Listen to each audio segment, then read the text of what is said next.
mercenaries, really, that's the double M. Born baller, baby boy, I be above the rim. What's good, family? It's your boy Just Blaze, host of the best NBA pod in the game, Above the Rim. Keep it locked each week and join myself and a special guest as we tackle the latest rumblings in the league. If it's happening in the NBA, you know I got you covered. Make sure you subscribe on all platforms and leave that 5-star review. Let's get it. My problem is you are a hater. I'm going to kill two birds with one stone.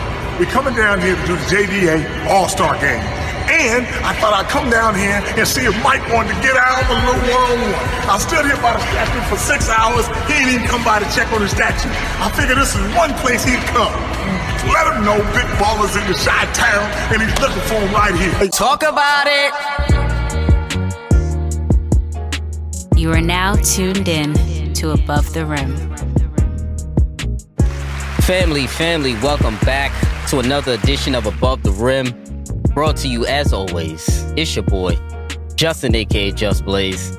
Family, you know the drill. To get in contact with me, you can always hit me up and follow me on Twitter, at JustBlaze_513, on IG, at JustBlaze513, on Facebook, search Above the Rim Podcast, email the show as well, Above the Rim NBA Podcast at gmail.com. Tap in and leave the family a voicemail. Talk about it. Line is always open. 908-718-1592. You already know all voicemails featured on the show. Subscribe on all platforms. Stock up on your merch. That's how we do this damn thing. Joining me this week, family. I'm hyped for this episode, man. One of my favorite podcasters in these streets. And y'all know I don't say that shit too often. One of my favorite podcasters in these streets. Co-host of the Ball on Bulls pod. Locked on Bulls pod. One of my guys, all around solid brother, voice of Bulls Nation, my dog, Big Dave. What's crappin', homie? How you living? Brother Just, how are you, brother? I'm doing wonderful. You put a lot on me there, man. The voice of Bulls Nation, bro. You put a lot on me right there, man. You one of my voices of Bulls Nation. Okay. I'll accept that. Listen, I'll accept that. You're the sure. voice of Bulls Nation for the streets. All right? Okay. For the streets. I'll take that. That's you know love. What I mean? That's for love, the streets, all right? Yes, sir. I got you, bro. I got you. I'll take that. Most definitely. I appreciate you, man. How you living, man? Is everything good? Man, everything's beautiful, man. Ready to start this season. I'm very excited about this season, man. And I'm in a place I ain't been in a long time. Just it's been a while. That's what I'm talking about. We about to get the locked on pod in the playoffs now. So we about to get some playoff action. Hopefully, we'll see. Yeah, man. Yeah. So, family, team previews. I'm started up now. Going into the upcoming season. Each episode, I'll start focusing on a different team in particular. And we starting off in the Chi-Town tonight, man, especially this episode. Can't wait to talk about your Bulls, as I said before. But let's start off with a little cop and a dropping. Only one this week. I got a heavy hitter this week. You know the drill. I deliver a hot button topic statement. If Big Dave agrees, he's copping. If he disagrees, he's dropping. Let's get to it, man. Copping or dropping this take. LeBron James is not the best player in the world going into next season. Copping or dropping, Big Dave? Talk to me. Oh, you know what? This is beautiful timing right here. I just had an argument for like 30 minutes on this today. Wonderful. On the text chats with a few friends of mine. I am definitely copping that. Talk to me. Okay. Absolutely copping that because, and this is my opinion, I think the best player going into next season is Giannis Antetokounmpo. I think he is the best player in the NBA. Let me just explain to you right now why. Because, of course, you got KD. Of course. Listen, you know what I mean? The shooting, everything. Kevin Durant is perfect. But Kevin Durant lost to Giannis. And people like to say the injuries. They bring that up. And I'm like, well, dude, you still weren't picking the Bucks to win, even with those injuries. When Game 7 came around, you still were picking the Nets to win because you were like, KD is going to go KD. And he was a big foot away from going KD on him. Speak on it. But in the end, Giannis won. And not only did he win, he went on to win everything because nobody was really picking the Bucks to win the championship. Everybody felt it was coordination for your man CP3 and those Suns because they was killing people. And I hear that. I'm hurt right now. I know. Hey man, listen. You know I thought about you the whole fight. Oh my God. You know I did. I know. You know I thought about you. I was in so many people's heads during that finals. I was like, Yo, man, I'm so happy for him, man. I was very happy for you. And then I was like, oh, man, I hope that's cool now. I was ready to go crazy. I think they just had to save everybody because I was ready to go nuts, by the way, if they won that title. Man. But carry on, my brother. Don't mean to cut you off. I wanted to see it. I didn't want to see it, though. But he goes to the final. Nobody's picking, though. Everybody's really picking the Suns. Mm-hmm. And then they win 4 straight. Not only do they win 4 straight, in game 6, he drops 50. Yes. In game 6. And he wins the finals MVP. So you beat the person that everybody says is the best player in the NBA. You win against the team everybody said was going to beat you. And you are the finals MVP. To me, that means you're going in the next season, you're the best player in the NBA. Wow. But listen, I can't dispute anything that you're saying right now. All amazing points. All relevant points and all correct points. I'm copping this also as well, but for a different reason. I got KD as the best player going in to this next season. Now, I agree with you. If Giannis, he took out KD, he took out everybody. So he does deserve that nod and does deserve to have that cachet, is the best player in the league. But for me personally, if there's one game I have to win, one series that I have to win, and I have to pick one player, or there's one player on the board, me personally, I'm going with KD. I said it on the last episode. I love LeBron. I love what he brings to the table, and it's not a diss to say that he's not the best in the world anymore. I don't know why. I don't know if he's taking it as a diss. I know some of his bronzexuals are taking it as a diss to him that he's not the best player in the world, but it's not. I mean, the man is 37. It's okay to still be top 3, top 2. Right. I mean, damn, it's not a diss. But I'm glad we're in agreement that he isn't the best player in the world going into next season. No. And I think to me, in the playoffs, to me, it kind of low-key proved that he's not the best player in the world anymore. And it's not really a slight because after AD went down, LeBron, he was still there. He was still the best player in that series against the Suns. Hobbled ankle or not, he still was the best player in that series. And to me, I didn't feel like he had that extra gear that he used to have to take over a whole series. He could take over a game in spurts. He could take over spots. But you see that the Suns' game plan, when he was the lone wolf, it worked. So now I look at it as he's still the most impactful player in the league. I might go on that. But to me, best player, bucket for bucket, I'm going with KD. Yeah, and I'll kick it up a notch for you. Mm-hmm. I can argue that he's not even the best player on the team. I can argue that it's Anthony Davis that's the best player on their team. And the argument is kind of what you just said. When Anthony Davis went down, the series was over. Mm-hmm. Like, that was the end. And I mean, the entire time. And I tweeted about this. I'm sure I can go back and find it. You guys go back and find it. I kept saying, okay, Bron, let's get that game tonight. Show me that game where even if you lose, it's not because of you. You the one who went that. You dropped 40, 16, and 8. You know what I'm saying? Like, you went LeBron on them. For game 5 and game 6, he needed to do that. Right. He didn't give me that game. I never even got 30 out of him. Like, I wanted that. You know, I wanted to see that. And when I couldn't see that, and then you don't win because your guy goes down, I was like, I can't even call him the best on his team right now. And that's not a slight because it's Anthony Davis. Call a spade a spade. It's not a slight. Speaking of facts at all. And I'm glad that you said that because the same way you brought up that point, and I give you credit for that, how you brought up the point is Giannis still beat the Nets, even with all KD's big foot standing on the line, that people were still picking the Nets to win, even with all the injuries. It's the same way on the Lakers and the Suns series. You know that, and I know that a lot of people still weren't picking the Suns. People want to lie now, but nobody was picking the Suns to win that series. With AD, without AD, it didn't even matter. They had no respect for the Suns, no respect for my son, CP. So the fact that he was still playing, you still there, I don't want to hear that he was hobbled. The man was good. He was catching alleys and was dancing on Crowder and shit during the series. So he looked good to me, all right? The man just lost, so I had to take him down a notch.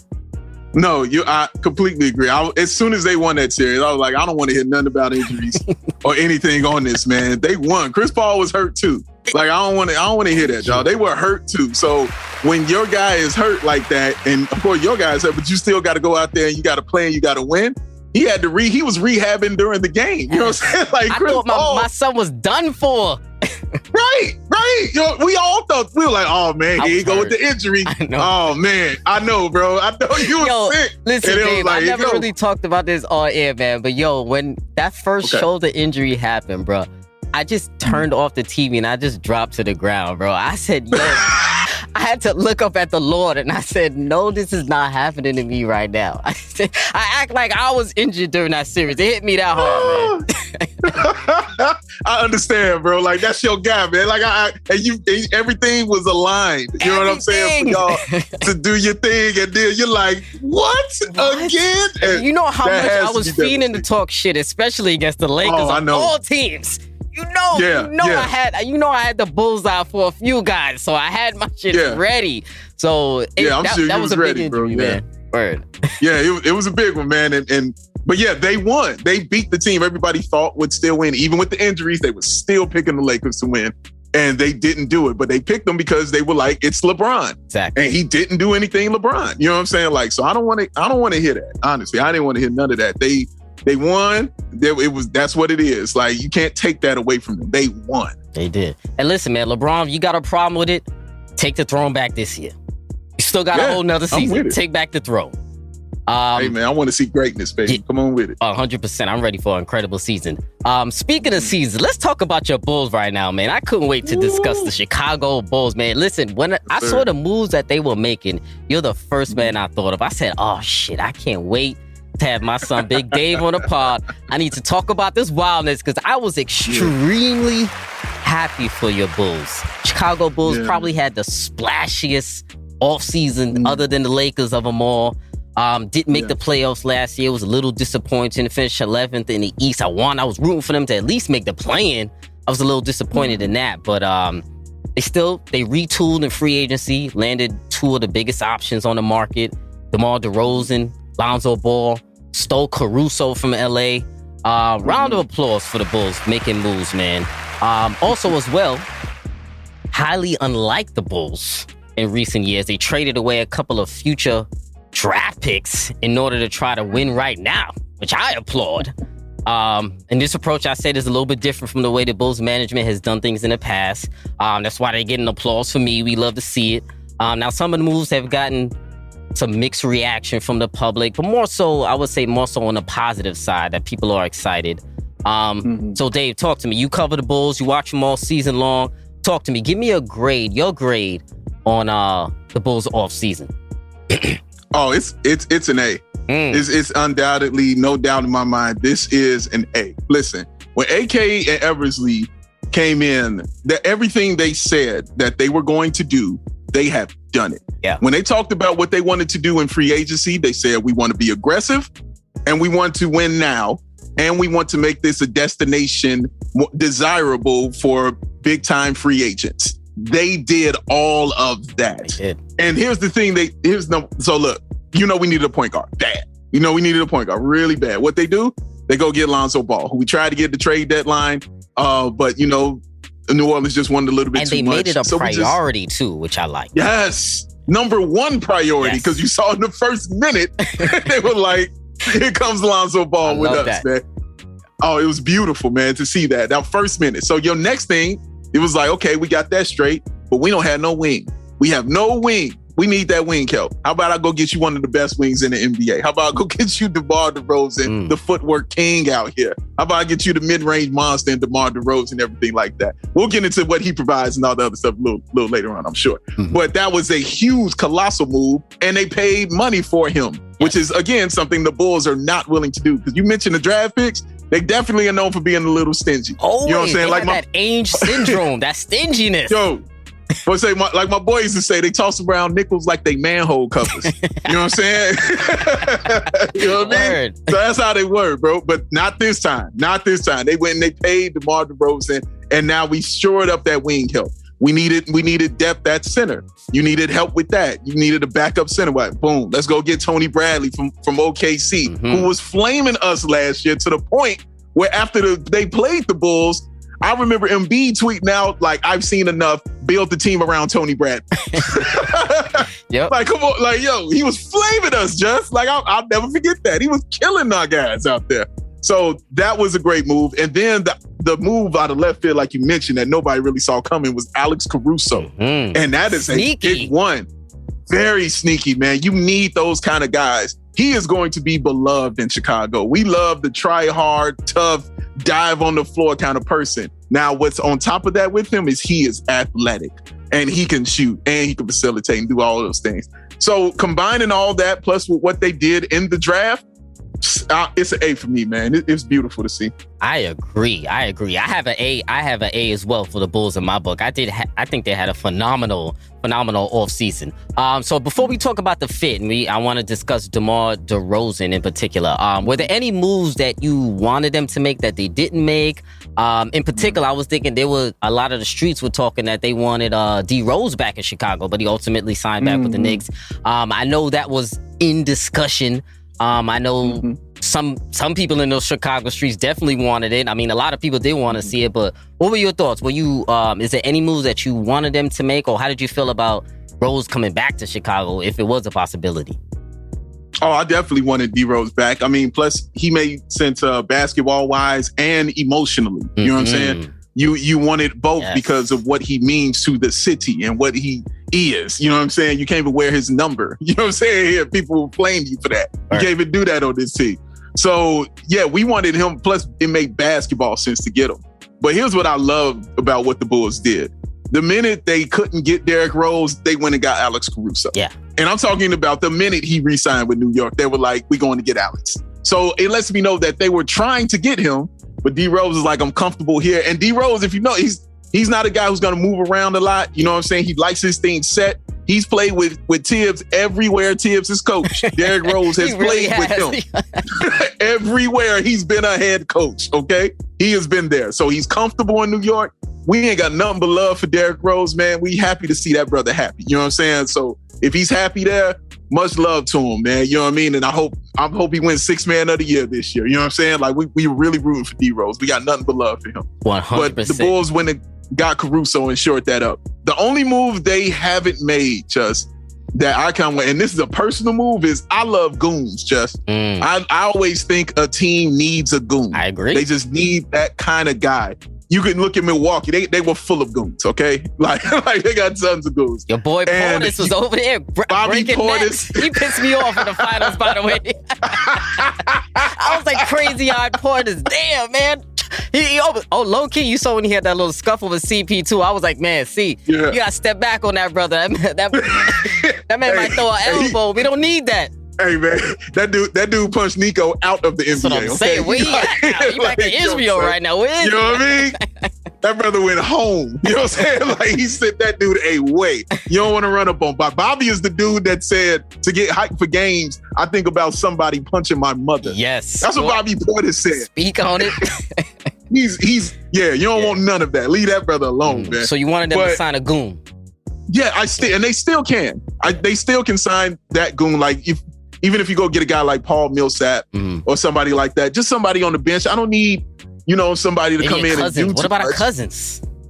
No, I don't feel his energy matches with what we're doing right now. Just the energy I'm is just thinking off. of goons. You know I'm just thinking of goons. Yeah. Right, I hear you. I think Millsap fits it because I just want a team when they walk in, they know they can't really push us around, even if he's just sitting on the bench. Like a dude that can just come in and give me like 4 points, a few rebounds, and 6 fouls. That's all I need. You know what I'm saying? Like, I don't need much after that, man. And I think Millsap kind of feels that because they don't really have a 4 behind Pat Williams or anything. But yeah, I just still think they need one goon. And then they get that goon, I'm ready to roll. I'm ready to roll. Oh, listen. There's still time left in the summer, man. That still can happen. I hope so. Yeah. Me too. So let's talk about DeRozan. What does DeRozan bring to the Bulls? It's on-court fit with Lavine. Let's start with this clip of when DeRozan was signing with the Bulls and his thoughts of playing and teaming up with Zach Lavine. I always think of myself as a basketball fanatic. I watch everybody, everybody. From the 15th man on the bench to the starters. That just been me my whole career. So watching him and seeing that opportunity be there, and just what you said, it was like me and Zach on the wing. How can this play out? You know what I mean? And it becomes so intriguing to where it's like I couldn't turn down the opportunity. So that's DeRozan about how he couldn't turn down the opportunity to come over here to the play with the Bulls. And also in that same interview, he also said Vooch was the one who initially gave him the idea to come over to Chicago more than Lavine at first, because he said he knew Vooch from his Orlando days and they were cool back then. And he said that they had a game, I believe late in the season, and Vooch was like, yo, listen, we might need you over here this summer. You're a free agent. Think about it. So that was nice to actually hear. And then he said he spoke to Lavine also, of course, as well. And he said, we hoopers. We don't worry about the fit. So DeRozan, 3 years, $85 million, 4-time All-Star, averaged 21, 4, and 6, shooting 50% last year. When I look at DeRozan, I feel like so many people considered him overrated that he's actually become underrated, low-key. Mid-range master, gets to the rim a ton, turned himself into a high-level facilitator on the lowest of keys. He will provide a nice balance as a shot creator, number 2 or number 1 perimeter option. He's a closer as well. I think he was top 3 or top 5 in clutch scoring last year. The Bulls have had a bottom 10 offense in the past, 5 or 6 seasons, I believe. So these pickups are huge for them on both ends of the floor. And I'm feeling this DeMar DeRozan pickup. And you heard in the clip, DeRozan, he doesn't give a shit what people say about fit because they hooping right now. So talk to me, Big Dave. What were your thoughts on the DeRozan fit? And I know you're happy with the sign, and I am as well. Right, but what are your thoughts on the fit with the what can DeRozan bring to the table in this fit with Lavine? Oh man, look, the fit is amazing. I don't think people are really seeing it, but I'll do my best to try to break it down for you. So DeRozan, his best season facilitating was last year, and he averaged 6.9, 7 assists a game. He was playing. Guess what he was playing? He was playing the 3. That's what he was playing. He has gotten better playing the 3, and his vision has gotten way better. So he has become less selfish. He was actually playing the 4 too a lot. Not to cut you off. Yes. Yeah. Yeah, because when LaMarcus went down, he had to move over to that too. You know what I'm saying? When he was away. So he had to change his game, and he changed it for the better. And that's something only good players really do, is improve on their game. The older they get, they start working on other facets of their game. All of the great players, you can look at all of them, they all do it. That's what happened. Look at Jason Kidd, for God's sakes. Like, they all do that stuff. So him doing that, that's going to be big, because now you got somebody else who's not being selfish on the floor. He is a mid-range machine. Again, I bring up the Bucks, and I can even use Phoenix in this. In the playoffs, you're going to need somebody with a mid-range, okay? Because it ain't going to be 3-pointers and dunks all day. It becomes a half-court game, and in that half-court game, you need somebody with a mid-range shot, a la Devin Booker, a la Chris Middleton. You need those guys who can get their own shot and get to the bucket and score on the mid-range. Here's the other thing about it. Who else did the Bulls have to create their own shot? Nobody. They had Zach Lavine, and that was it. Kobe White can try to create his own shot, but he doesn't have enough of those moves, and he's more of a step back, shoot the 3 kind of guy, and he doesn't do it at a high percentage. So he's not a guy like that. And when he goes to the cup, he doesn't really get those foul calls either. DeMar DeRozan gets foul calls. He shoots free throws. That's what he does. That's what he does, Just. Listen, in that fourth quarter, when Zach Lavine was always the only one with the basketball, that's why you would see him turn the ball over a lot. That's why you would see him step out of bounds, dribble it off his foot. Some hero ball sometimes you would see Lavine play. Yeah, that's exactly right. Hero ball. That's exactly what he had to play, because he had no other choice, because there was nobody else he could pass it to. He's supposed to pass it to Denzel Valentine. Oh, my Lord. Don't get me started on Denzel. My you know what I'm saying? Come on, son. Pulling up from half court. You know what I'm saying? With like 10 seconds left? Lord. No, man. Wait, is he back on the team? Oh no, bro! Come on, Jess. I told you we a new. It's a new day for us, bro. Like, my bad. We got all that trash gone, bro. We new out here. That man, he gone, man. Yo, Felicio out of there. We getting all this trash out of there, get bro. Them out of there. Drew League for them. Drew League. All the big 3. You know what I'm saying? Like, Felicio went to Germany. He out. You know what I'm saying? Like, he's gone. He's out of the NBA. So yeah, but having DeRozan in there, a guy he can create his own shot, will take all that weight off of Zach. So now he can give the ball to somebody in the fourth quarter who's known for balling out in the fourth quarter. Give him the basketball and let that man score. And here's where it's going to fit, where the fit is going to be even good. because it's not just with the first unit. You're going to really see DeRozan with that second unit because that's when he'll be able to do whatever he wants to do on the floor. Is when those guys go out the game, they bring the bench in. You're going to leave a star in there to play with that bench. It's going to be DeMar DeRozan, and he's going to be running DeMar DeRozan offense out there. He'll be facilitating and he'll be scoring. Him and Patrick Williams will be with that second unit. That's my opinion. So I think with all those things compound together, man, plus the fact that he wants to be here, which is something we are not used to. We're not used to somebody saying, I want to come to Chicago because I like what you all have. We ain't heard that in I don't know how long. It's been a long time since we've heard something like that. So compile all that with the fact that he wants to be here and play for this team. It's a beautiful fit, man. It really is. It really is. I agree. So let's talk about Lavine, right? So when we talk about fit, some skeptics are skeptical, I should say, about it because some people feel that DeRozan and Lavine both sort of kind of play the same position, which I disagree, but I'm just playing devil's advocate here. So with that being said, I want to talk about Lavine now. So all-star guard last year, career highs across the board last year, a budding star, waiting to pop and winning basketball. You had the phenomenal stat, bro. I got to give you some love for that, too, about Lavine. He's never won 4 games in a row since college. Shout out to you for that, bro. Thank you, sir. Thank you, sir. Fresh off a gold medal Olympic run. He played exceptional on the Olympic run. I saw a much different Lavine, a much more focused Lavine on the defensive end in that Olympic run. Last year, 27, 5 and 5, on 50% shooting is elite guard play in my book. He showed some real chops, like I said before, on the defensive end last season, especially during the Olympics. When I said before, I feel like he took another step mentally in seeing that and in playing those intangibles and doing the intangibles on the court and what he needs to do. So he was supposed to get his extension, but now it looks like maybe the Bulls are holding off a little bit until the summer. With the money they gave to DeMar, with the money they gave to Zoe and Caruso as well. So a 2-part question here for you, Big Dave. With all that being said, are the Bulls, maybe the fans, are they looking at this as a prove-it kind of year for Lavine to get that extension because they haven't given it to him yet? And in terms of the fit with DeMar, would you feel or would you think maybe that DeMar coming in will stunt his ascension into elite 2-guard territory next season?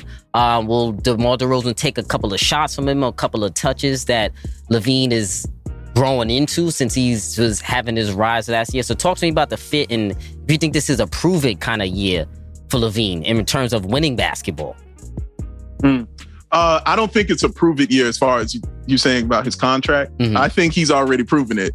And what says it to me that it's not a prove-it year is the fact that they included him in all these things that they did in this offseason. Indeed. He was very instrumental in this. Zach, like you heard DeMar DeRozan say that, he talked to Vooch and he talked to Zach Lavine. He was very instrumental in getting him here. Zach definitely was in talk to get Lonzo here. So Zach, they said Zach was involved with all the moves that the Bulls made. So in my opinion, I think they told Zach, listen, we're going to pay you, but you want to win. So if you want to win, let us get some people around you. And then after we do that, we can take care of you on that. That's how I think they did. If Lavine, if they told him that and they accepted that, I would say that's admirable of Lavine to accept that. Yeah. I would say, because a lot of people would say, nah, pay me right now. Right. Exactly. But he knows where he's at. You know what I'm saying? And listen, it's one of the most, and I remember I asked Kendall Gill this question. I asked him, what's the some important things that you look at when you're deciding a team you want to play for? First thing he said was money, because Kendall's about his money. Exactly. He's like, of course the money is key. All right. That is important. He was like, but I'll tell you a big factor is comfort. Comfort is very, very important to a player, dog. And they don't talk about that a lot. So when he said that, I think about that when I see Zach Lavine. You're in a place now where you got AK and Eversley who are involving you in every single facet and move that they're making in this offseason. You are involved in it. That you love Billy Donovan, who around the league is known as a player's coach. Yes. Everybody likes Billy Donovan. You know what I'm saying? Everybody's like, this dude's a player's coach. Yes, incredibly great for young players. You saw what he was doing last year with OKC, man. You saw them. Okay, see, I know you did, man. And that's GA, and Dort, you know what I'm saying? And all them guys, coming out of Florida, man. And also a joke. Damn, they need to get Joe Keem back over there. Now that I just thought about it, that was his guy. Right. Right, exactly. So that connection's still there too. You know what I'm saying? So I plan on that plans on being a thing. I think his number it's going to be something happening with Joakim Noah. I think this year. That might be your grit right there you was asking about. No, he's retired. He's done. Joe is done. Joe is chilling, for man. bench help, he could be the UD. He could give a UD. Okay, fair enough. You know what? You're right. You're right about that. You're right about that. He played 2 games last year. One of them he got ejected for snuffing Dwight Howard. You might need that. You might need that, bro. I can't argue that because it makes sense. And I'm like, yeah, okay, that could be a thing. We could work that out. You're right. You're right about that. Come on, man. But yeah, I don't find it to be a proven year for that sense. Because I believe that's what they told him, and they letting them know, like, yo, man, we care about you. We're trying to put a winning team around you. Because like you said, at the stat I've been talking about for years, he ain't never won 4 games in a row. So and then here's the thing, Just. If you look at the teams next year that can really pay him, they're only about 4. And of those 4 teams, I believe it's like the Magic, Detroit, Charlotte, and I can't remember the other team. But it's not really desirable places that, he might want to go. And you think you're going to have that kind of input, you know what I'm saying, as far as, who you want to bring in here, who you don't want to bring in here. Do you really want to start over when you see a team that's been built to win now and get you to the playoffs, a play you ain't never been? You want to start over with the young guys and go back to the losing ways that you was in? I don't think you want to do that. Plus, you want to stay in Chicago, bro? Like, Great all right, city like, too. Come on, man. Like, I don't think you want to do that. That's just my opinion. I don't think you want to do that. So I think he's comfortable right here where he's at. And I think those guys are being men of their word and telling him exactly how they want to shape and form his team.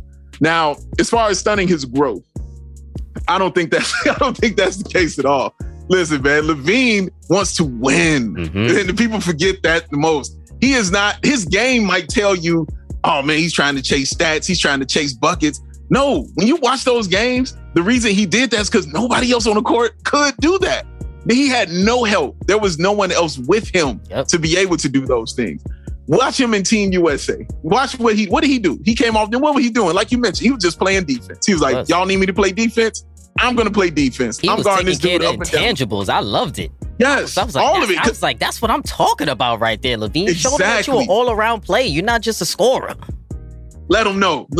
Just that's the truth. And listen, I talk about this all the time. And I said this before he went over there. I was like, every player that, like Zach Lavine, that goes over there, that has never been over there before, when they win, they come back different. Yeah. And they come back different. They come back better. The first person I think of when I think of that is Jimmy Butler. He is the first person I think of. When Jimmy Butler came back with that gold medal, he was a whole different human being when he came back to Chicago. And he's the Jimmy Butler you see now. Because now you got a guy who is like, wait a minute, I'm good enough to be around these other great players, these other winners, these people who are used to winning. So now you get to see what they do. And now they're accepting of you. You now have a seat at the table. That means something, man. He got a seat at the table, bro. Like him and KD are friends now. He couldn't say that before. That's true. They are now cool. You know what I'm saying? That stuff means stuff. Those relationships are very important in those Olympic runs. Huge. Yeah. Huge, man. Super important. So now he's bringing all of that stuff back here. DeMar DeRozan talked about it in that interview. He was like, listen, I know what that does. I know what that does for you when you come back after winning that gold medal. So now he could, guess what? He can bounce that off of somebody now. Now he can talk to DeMar about it now. And the reason don't stunt the growth is the reason I said earlier about DeMar DeRozan being a facilitator. You're not asking DeMar to be the number one guy here. This is the first time in his career, you're not asking him to be the number one dude. You're not. You're asking him to be the 2 or even the 3. Maybe even 3. I was about to say it. You know what I'm saying? Like, you're not asking him to be that guy to go out here and do everything, and run it all. No, I got people for that now. I just need you to be DeMar DeRozan. You know what I'm saying? So I don't think he's going to have a problem. You know what I'm saying? Like, all right, Zach, it's on you. Cool. Because players play. You know what I'm saying? As my dad would always tell me, players come to play. And when players come to play, man, those guys are going to come out here and do that thing and try to win. I don't think it's going to stunt his growth. I think it's just going to improve him as a basketball player. Yep. And that's all I'm concerned about. Yeah, I agree with you, and I disagree with that notion that it would stunt his growth. So I had to ask that because to play devil's advocate, because I've seen a lot of people who are talking about the fit who are being skeptical of it, saying, oh, nah, he's taking away touches from Lavine. Lavine's not going to really score as well as he did last year. And I'm like, when you think about it, when you want to win, your stats have to go down. That's just a part of winning. Now, I say that to say this. You see Devin Booker.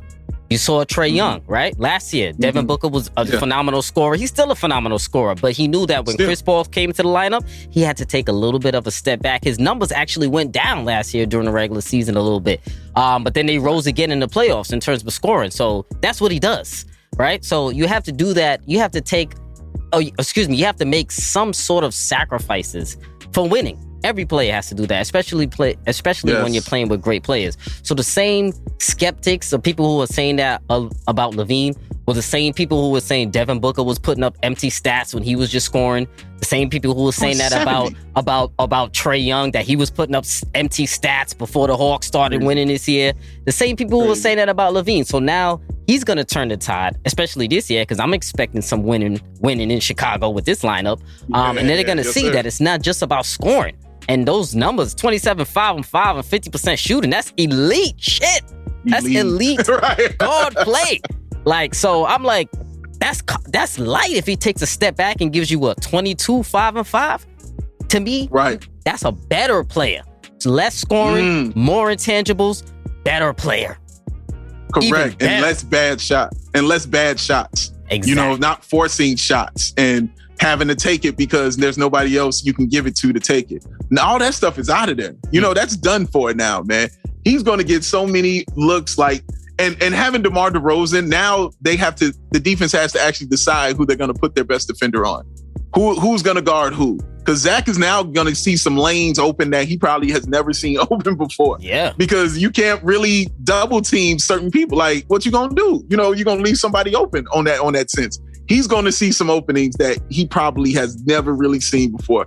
And he's going to score some of the easier buckets. So I expect this game to become a little more fluid. Yes. And now I think his defense will get better because he won't have to exert so much energy on the offensive side. Now he can cheat in those passing lanes on the defensive side because of the people he'll have around him, man. So I expect, like you said, I expect his all-around game to grow, you know what I'm saying, and to get a little better.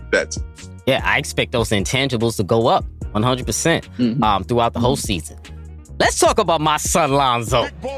One of my boys. I am happy that my boy Lonzo is out of New Orleans. All right? I needed him out of there. I needed him to flourish, and I'm happy. I want him in New York City. I didn't get that, but I said the Bulls in Chicago, nice consolation prize. So let's talk about him. Zoe, phenomenal pickup for them.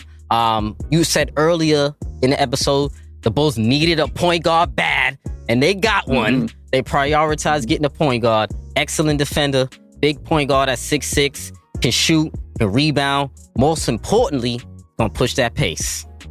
He's become a decent spot-up shooter. Actually, he was an exceptional spot-up shooter last year. If you look across the board with the numbers, I don't have it in front of me, but I know he was excellent last year in shooting. He plays within the flow of the offense, facilitating, is a decent cutter as well. He can help the Bulls get into their sets in a way that Kobe White and Satoransky couldn't.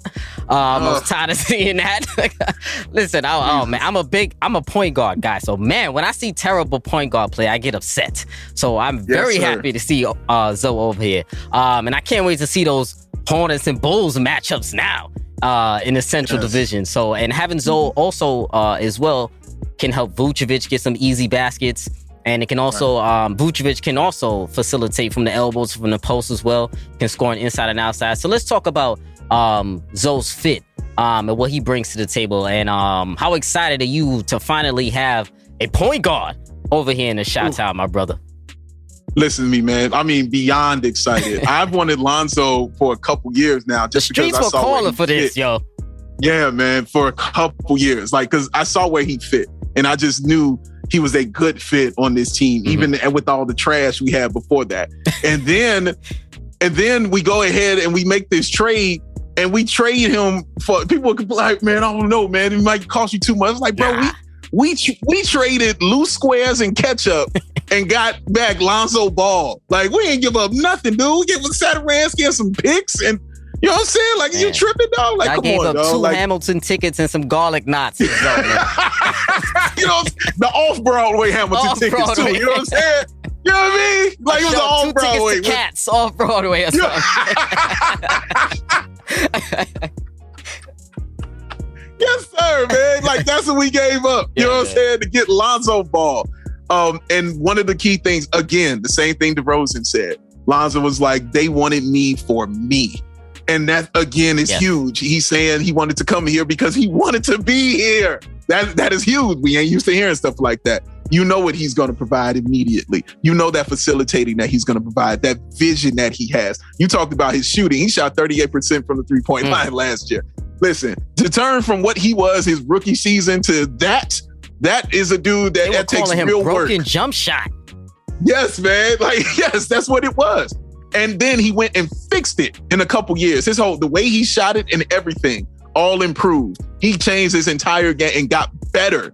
That's what really good players do. I talked about that earlier. When good players add to their game, this is what he did. He said, this is a problem. I'm going to go fix it. And he went and fixed it. So now you got a guy 6'6" who loves to facilitate, very unselfish, loves to pass and find people. He is not worried about his own scoring. I promise you, he's going to have wide open shots. So that 38% from three-point line is going to come in real handy when teams are double teaming and keying on DeMar DeRozan, Vooch, and Zach Lavine, and Patrick Williams, who I'll get into later. But he'll be open for those three-point shots, man. So I know what he's going to bring on the offensive side. He's going to set up the play. He's going to make everybody look better, and it's going to be smooth and easy on that.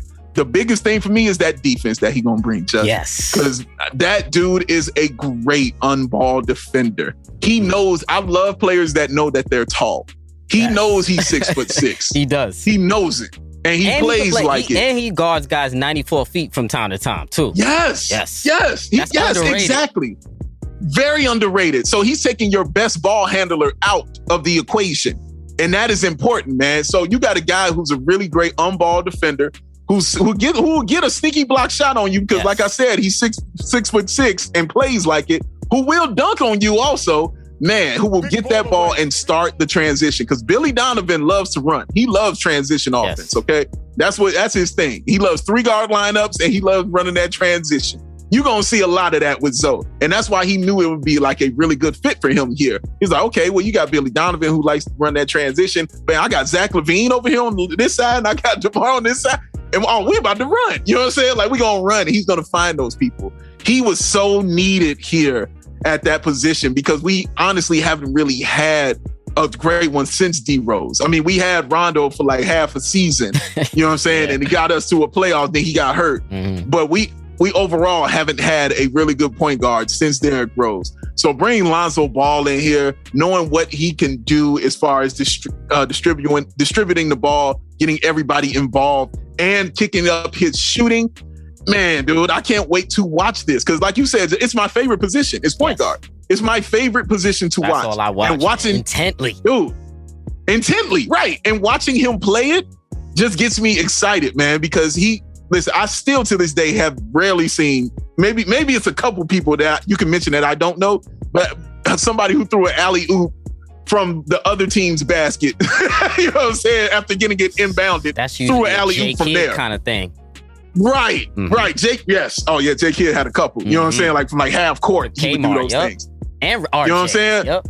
Yes, exactly. So that's rare when you have that kind of vision and you can do those kind of things. And he's telling them they're going to let me be me, which means he won't be playing too much off the ball because, you know, in New Orleans, they had him running off the ball because they wanted Zion Williamson to have the ball, you know, and him kind of spot, which is why he had to change his shot. You know, that's why he had to improve as a shooter. He didn't complain about the fact they changed him. He just improved his game. He knew this wasn't his game, but he was like, well, if I want to play, I need to improve. So now he improved that, and you get to come to a place that like, no, dude, we want you to be you. Oh my God.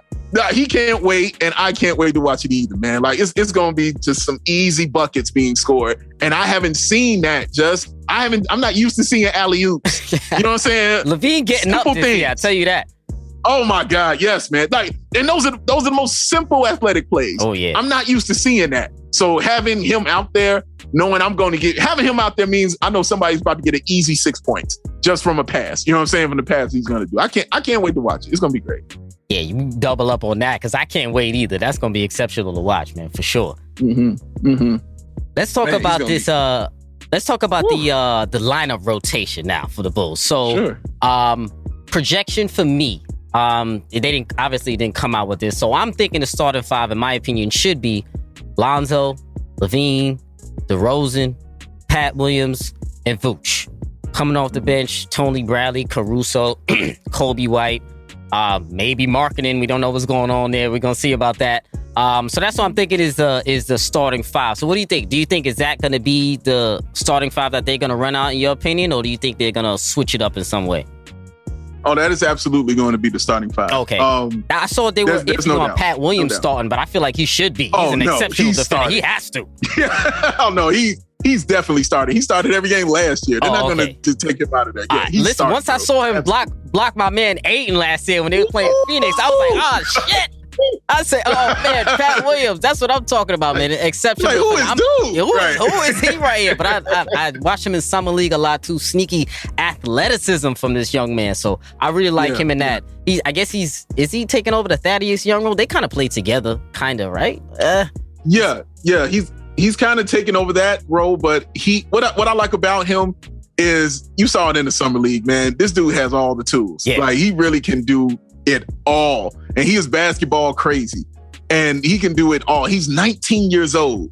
Damn, he's like 6'8". Oh, he's 19? No, bro. Wow. He's still 19. Wow. He is 19 years old doing that. You know what I'm saying? Like being that, starting in the NBA. Listen, and everything people complain, they were like, well, you know, he turns the ball over when he dribbles and stuff. And he doesn't have a move yet either. I'm like, here's two things. He's 19. And we're not asking him to be the best player on this team. I'm not asking him to be the third best player on this starting. He's like my fourth or fifth option. He's the utility. Right. So he gets time to grow. He gets time to do certain things and grow. If you want to just focus on defense, guess what? You can do that because he's excellent in defense. If you want to focus on getting your mid-range right, well, guess what? I got somebody who's great at shooting the mid-range that you can learn stuff from now. Like I got people he can look at and point to and say, hey, can you show me how to do this now? We didn't have that before, man, because we had a bunch of trash and empty Lysol cans out there. Like it was a bunch of whackness on our team. Yeah. And so now he can, when you put, you know, great things around somebody like that, you can't do nothing but grow. So yeah, Pat Williams is going to be awesome though for the Bulls. He's going to fill a great role. Seriously. He is. I agree. And I said before, I think he's going to play that utility role. And I think he's going to play it exceptionally well. Like, I hate to bring up the Suns again, but playing that Jay Crowder, Mikal Bridges role, the same way Mikal Bridges took his game a leap forward and he turned into a full-time defender, also a spot-up shooter, can cut. Pat Williams is going to be doing that same exact thing and maybe even better because he's taller, bigger, faster, stronger, all of that. Yes, he is. He's a monster, though. Yeah, so I really like the fit there. I'm curious to see what happens with Kobe White. Because he's the one person in the rotation that I think can either go one of two ways. I think he can either fall out of the rotation enough to where Bulls may be like, hey, we might have to move. He's a nice young kid, but we might have to move him because he doesn't fit in because we need to give more minutes to those guys. Or he can really accept his role, become maybe I'm thinking of let me just try to think of a comp, like a Terry Rozier comp, something like that. Come up as a microwave off the bench. If he can accept that role, I think it would be beneficial for him, but he's still a young piece and he still wants to prove himself as well. So I think, to me, he's going to be the interesting wild card for you guys in a rotation coming up off the bench. What do you think is going to happen with Kobe this season? You think he's going to be all right? Yeah, that's a great way to put it because that's what I was trying to compare him to. Was like a guy like the microwave Vinnie Johnson. Yeah. Coming off the bench, you know what I'm saying, just doing what you do best, which is putting the ball into the bucket and scoring when we need some points, you know, and doing it in a hurry. You know what I'm saying? Hold on, Big Dave. That's high praise. I don't know if he can be no Vinnie Johnson now. I'm saying that's just my comparison of who you need to aim for. I'm about to say, I'm just saying.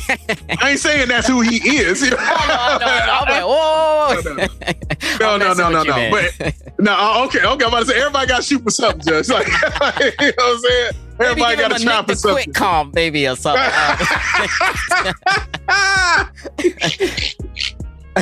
You say I can't go to the 2-time champion I don't know if you go that far, brother. I hear you. But that's the tapes he need to be watching, though. You're right on that. You know what I mean? So I want him to thrive kind of in that role. We kind of know what he is, you know what I'm saying, as far as coming in off the bench, you know what I'm saying, what he can provide with scoring. He's not going to be a great defender or anything like that. But his catch and shoot numbers are great. Like, if he's just a guy that's catching the ball and shooting the ball, he's going to score. But if he's a guy who's got to go create, you know what I'm saying, try to find guys, try to facilitate and do those things, that's not his game. He's not a point guard like that, which is great that he's a combo guard and he's about 6'5". So just need him to score. And I think he's going to be fine because he's hurt right now. He injured his shoulder on offseason. He had to have surgery. I believe he's out. If I had to guess, I think he's going to be out like the first month of the season before he gets back. That's just my opinion. But I think that's the role he's going to have to fill. That just is a guy who come off the bench, you know, and get hot for a team to hit those, you know, big 3-pointers that'll force the opposing team to call that, you know, timeout because he's cut the lead to 2. You know what I'm saying? After a couple, you know, big 3-pointers and things like that. And that could be a good role for him. Like, that's no slight to him. If he could come off the bench and get you 12 to 15. That's he'll make a lot of money. Yeah. He'll make a lot of money in this league if he's accepting of that role. My man Rozier just got paid from being a microwave to being a semi-starter and just got paid. Anybody can do that. Kobe, he could definitely do that. Scary Terry. For sure.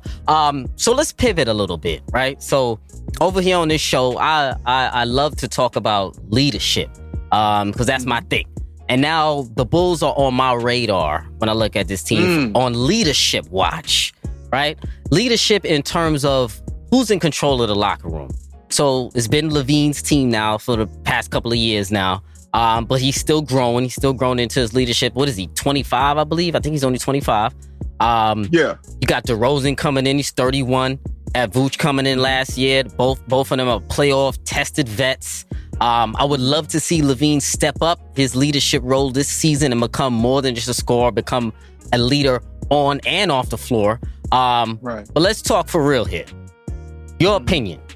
Who's going to be the leader for this franchise next year? On and off of the floor, in your opinion? For me, the leader is still going to be Zach Lavine to me, in my opinion. I'm only saying it because I think the guys will follow who they've already been following. Like Patrick Williams, he talked about it because he was also playing with Team USA when Zach went over there. He was also on that team because, you know, they bring in those college players and those first-year players to play against the Team USA play. Pat Williams is on that team. He would tell all the time how Zach Lavine would take him out to dinner all the time after the game and talk to him about his game, talked about him, what he could be, talked about his kind of growth that he could have. Also, I talked about earlier, guys came here to play with Zach Lavine. I talked about earlier how guys, Zach Lavine was out there recruiting, you know what I'm saying, these guys. And the front office was allowing him to help him kind of recruit those guys. So you're going to follow his lead because he's shown you that he can be a leader on this team. These guys like Zach Lavine. Now, the good thing is I got 2 other guys that in Derozan and Lonzo who can also fill that role too, who can also be kind of in that leadership circle, if you will. But I think if at the end of the day, they're going to follow Zach Lavine because he's going to be your number one option. And he's the one that's been there and went through all that kind of trash with this team. So I think he's going to be the one like Kobe White, like Patrick Williams, like Io, you know what I'm saying? I think he'll be the one that those guys, they'll take their kind of cues from him. Now, of course, they're going to, you know, it's just like football, just when there's the head coach, but then, you know, you got your offensive coordinator, you got your special teams, you got your linebackers coach, you got the secondary coach. Those are all leaders. You know what I'm saying? Those are all important guys. So, you know, even guys like Io, he'll be talking to Lonzo because he's a point guard. He'll be talking to Caruso, who also have a leadership role on this team.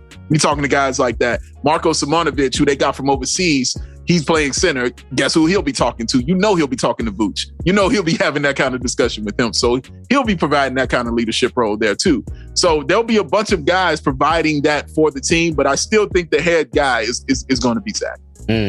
I hear all that you're saying, right? Now let me push back on you a little bit, right?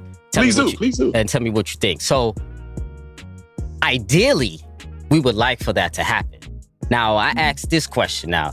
is Zach Lavine's personality dominant enough to command that locker room against those playoff vets? Like I said, DeMar DeRozan is established. Now, when you have a coach, you get in tight games, you know that they tend to lean more over to their playoff established vet, even though it is like Zach Lavine's team. I don't think DeMar DeRozan is going to come in here and try to take over the team. That's not what I'm trying to say. Right. But in terms of Lavine's personality now, he's a little mild-mannered. He's not really a domineering kind of guy with his personality. He's not really a loud kind of guy. He's more of a lead by example, I would say, kind of guy. He does talk, but I feel like he can talk a little bit more in terms of, and I think that has to be his next thing to add to his game in terms of his leadership. Now I ask you, is his personality dominant enough to actually and realistically lead this team in tight games, playoff situations, when a guy like DeMar DeRozan comes in that may not be the leader, but sometimes guys gravitate to a guy that they know has been there before. You get what I'm saying? I completely hear what you're saying, and it makes 100% sense. And it makes sense to gravitate towards DeMar. He's been to an Eastern Conference Finals. He's been the best player on the team that went to an Eastern Conference Finals. Those guys grew up and they watched it and they saw it. But the key of that just will be if DeMar is deferring in that role and in that instance and saying, no, this is Zach's team. It's kind of how D Wade came in and said, hey, this is Jimmy Butler's team. All right. This is whose squad it is right here. And the other thing with that, just as I talked about, is with Team USA. Well, again, when Jimmy Butler came back, Jimmy Butler was mild-mannered too. Yeah. Jimmy Butler didn't say anything. He wasn't like that at all, just. When he came back from Team USA, own locker room, talking all kinds of madness, talking to everybody, telling them, you try, like, get out here, let's play. He became way more vocal and became that guy that you see now. I think you're going to see some of that also from Zach Lavine because he has seen what it takes to actually win. And he's now tasted it. And it tastes good. That gold medal tastes good. And he likes how that is. So I think some of those things will definitely move him forward as far as being a little more vocal with his leadership. And the other thing, like it was hard to be a leader on the teams that he's been on. You know, it's hard for him to say, come on, guys, get up, let's go out here and win when you got a coach that was putting in punch clocks. You know what I'm saying? Like it's a little tough, Just. You know what I'm saying? Indeed, it's a little tough. It's a little hard, you know, to show your leadership. Like you got to be mild-mannered because, man, you say something, you might snap off. You know what I'm saying? That stench is gone. Thank goodness that stench is gone. Yes. Oh, woo, man. You want to talk about you dropped to your knees when Chris Paul got hurt, boy. We got rid of that dude. Man. Woo. A lot of thank yous happening that day. But I think you'll see that. I think absolutely you'll see some instances where you're going to defer DeMar DeRozan, and rightfully so. But I think in the end, it's gonna be on Zach because it's his team, and he's gonna be the one getting the big bucks, and he's the one that's been here the longest, and he's the one that now has this gold medal, and he's coming back in here shiny and brand new. Yes. So yeah, they're gonna be looking at him. You know what I'm saying? Now he has something to bring to the team. Now I can bring in a gold medal and show it to y'all. Like, this is what I won. This is what I did. Guys are gonna follow that, man. So I think it's still gonna be. I think your point is super valid. I think you're super right when you say that. But again, I think it would depend on DeMar's deferment and Zach Lavine's growth after Team USA. It does. And it is not, like I said, it's not like a slight to saying that DeMar's going to come over there and take over the team. Oh, no. Because sometimes people, men, sometimes I always talk about being a leader of men. And there are only certain individuals that are like that. And some guys just gravitate to others. It could be your voice, the way you handle things, the way you come to the gym each and every day, the way your work ethic is, or whatever it is. Like, not to bring up the Suns again, but when CP came over there, it was a different leadership. Like, even though that was Book's team, he still understood, like, all right, CP coming over, he's that leader. He is that guy. I'm gonna have to adjust my leadership. But it also took CP to actually let the squad know, like, yo, this is still Book's team. Even though I may be the playoff vet coming in, it's still Book's team. So I believe that team had a nice co-leadership aspect, and that it worked for them. It was a respect factor first, and I think that's most important. And I think Lavine and DeRozan have that respect factor, as we talked about in that interview, because he said he wanted to play with him, and he respect Lavine's skills. And I'm sure they're going to be going at it in practice a lot. We know those practices are going to be amazing. So I'm actually excited and hopeful to see Lavine take that next step in that leadership role, because that's what I look at more than what you do on the court. Because everybody in the NBA can score. Everybody can get buckets in the NBA. I always tell people, everyone in the NBA was the best player in their hood coming up. So think about that. There's only 240 players in the NBA or 200 whatever. Every player in the NBA, even the scrubs that we think are scrubs, quote unquote, that are not scrubs, he's still the best player from his hood. Took over his hood and made it to the NBA. So there's still, everybody has, I say that to say this, everybody has their own ego and bravado about them. So it takes true leaders to really command that locker room. And I'm hoping Lavine takes that next step. And to me, that's what I'm looking at the most, because I feel like he's already proved himself as a scorer in this league. To me, he needs to take the reins this year and say, end of the games, I mean, within the flow of the offense, of course, but you know what I mean, like a dominating personality. I need to see that in post-game interviews as well from Zach Lavine. I think that's going to be the leap that he needs to make this season, and I'm excited to see it, man. Yeah, I'm very excited to see it, but I will say he's shown that a lot in those post-game interviews as far as his leadership is concerned. But I've seen him do that a lot. Big games, though, because you guys haven't played a lot of but he ain't been in it, right, exactly. Just he ain't been there. He ain't been there, bro. Like that's the point right there. He has not been in that role, so he doesn't know how to handle or what to do in that sense. He ain't had them games, so now he's going to be in a position to have those games. And being in Team USA has shown him how to act in those kind of games. So I can't wait to see it. I just can't wait to see it. Me too. So closing out the show now, projections for this season. How good do we think the Bulls are going to be? What seed do we envision the Bulls having? I said before, the offense, I think, is going to be exceptional. The potential to play in many different ways, can generate baskets from everywhere, wide variety. Defense, I think, might be a little mid, but I still think they can overcome that. That's why I didn't put an emphasis on that on this episode, because I still think they can overcome any defensive deficiencies or whatever. So where do you see the Bulls ending up this season? Some people have them in the top 4. Some people have them top 8, top 6. What do you realistically see your Bulls ending up this season? I tell you, what's great about even having this question is last year the play-in game was the goal, and true. And now it's the bare minimum. Yeah, And so I think that's what's great about this is teams just look at the Bulls and they're like, this is a playoff team, regardless of where you thinking they're seated. They're like, this is a playoff team. I have them and usually I'm not tempered in my expectations when it comes to the Bulls, but in this one I'm going to be, because I think they're a 6 seed in my opinion. I think they could be a 6 if everything goes great and everything goes perfect, and they're not injured and other teams get injured and all that other stuff happens, and the stars align. The highest I think they could be is a 4 seed.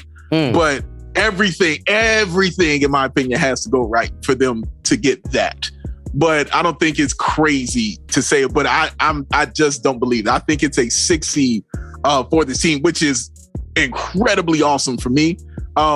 I think they'll be in the mid 40s, maybe 45, 46, as far as their wins are concerned. If they get closer to like 48, I'll be excellent and super happy. I mean, that's great. That means they're going to be 500. Top 4. Right. That's way over 500. They go like 48, 34 or something like that. Oh man, I'm throwing a party. Like I'm going to be ecstatic. I can't wait to see that. But in my opinion, I think there'll be a 6-seeded team in the East, man, because the East has gotten so much better. Again, the champion is over here in the East, but the East got better, man. Yes. And you still got the Knicks, you still got the Hawks, the Sixers. Boston, is the wild. I think Boston's the wild card in all of this.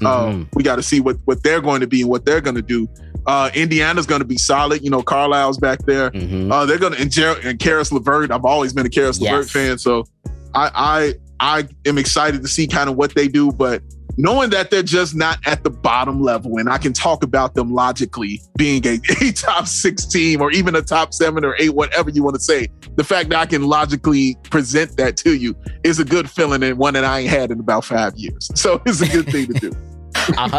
I agree. I also have them projected as anywhere from a 5 to an 8 seed. And I say anywhere from 5 to 8 because I think 5 through 8 is going to be separated by like one game.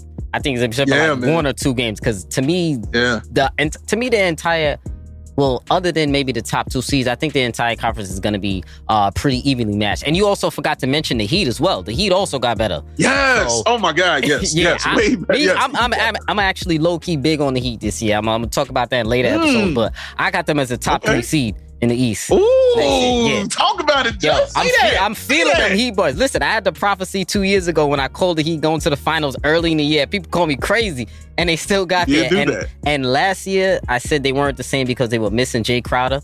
They replaced Jay Crowder with Tucker and Markieff Morris. So I really like those additions, along with Kyle Lowry, which is a point guard that they needed. I'm not big on Lowry like that, on Chubbs, but he does fill a need for them that they needed. And they got Spo, one of the best coaches in the NBA. I've always been a big fan of Coach Spo. That's my guy right there. So the Heat too. But Bulls, I like them in that 6 to 8 range. I would love for them to get to 6 so they don't have to hit that play-in. But I feel like they might have to hit that play-in because it's going to be so tight in that East. They may have to battle the Hornets or maybe the Knicks too. It's going to be really tough. But to me, I would say this. Gotta make the playoffs.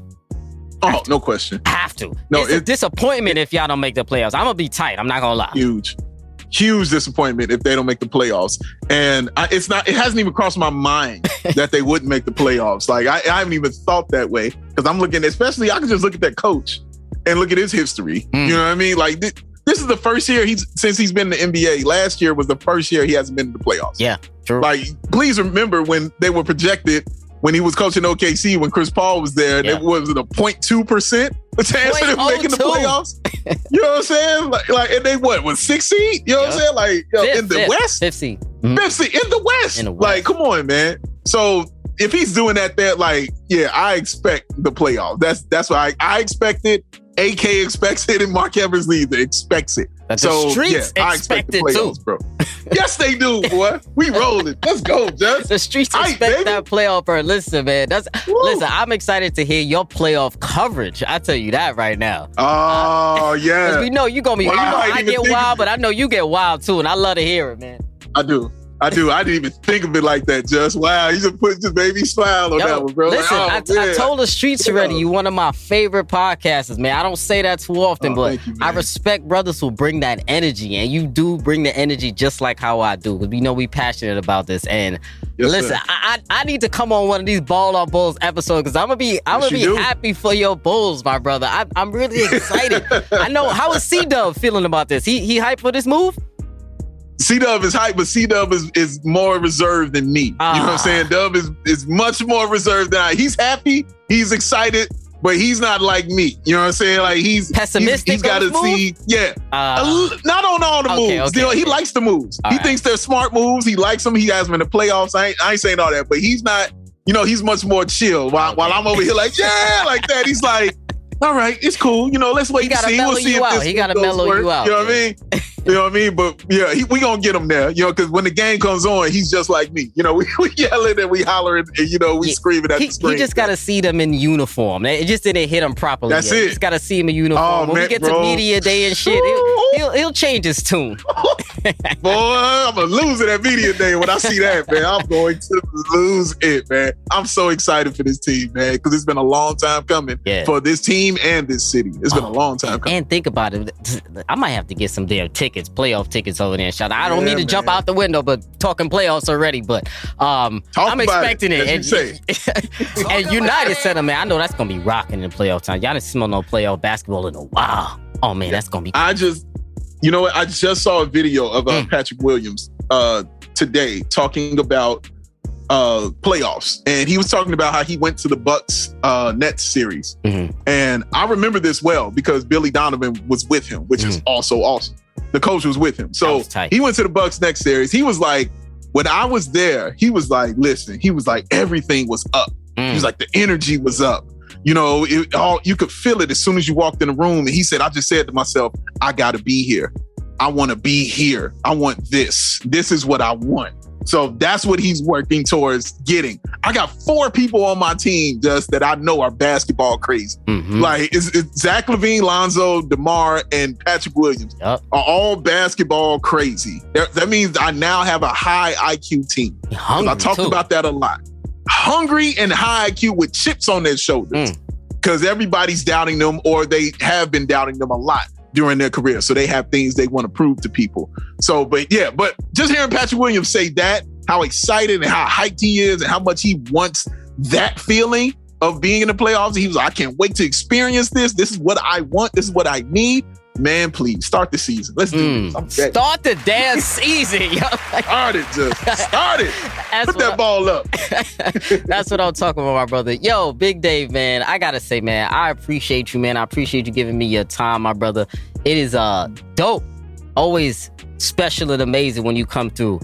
Bless the streets for talking some balls with you, my brother. I appreciate you. Man, I appreciate you, Jess. You know we're gonna have you on the show again, brother. We're doing our tournament of trash right now. We're finishing that up, and when we finish that up, you know, we'll definitely set something up, man. Of course. Yeah, we'll definitely have you in, bro. Of course, 100%, man. And shout out to you, all great blessings to you, my brother. You know we talk about it off air, but I just want to say on wax, shout out to you, my brother. Big moves for you. I appreciate the rise, my brother. You know we legends in this game, this podcast game coming up soon, man. You know, so hey, man, I'm just trying to do my thing, bro. That's it, man. Of course, my brother. Much success to you and your Bulls this season. I'm definitely gonna have you back on in a little bit when the season starts. We gotta have a Bulls update, and we definitely gotta talk about that leadership again, because we're gonna have a leadership update too. Yes. Yes, sir. Yes, sir. Absolutely. Once again, my brother, I appreciate you joining me. Family, this is episode 159, and we out.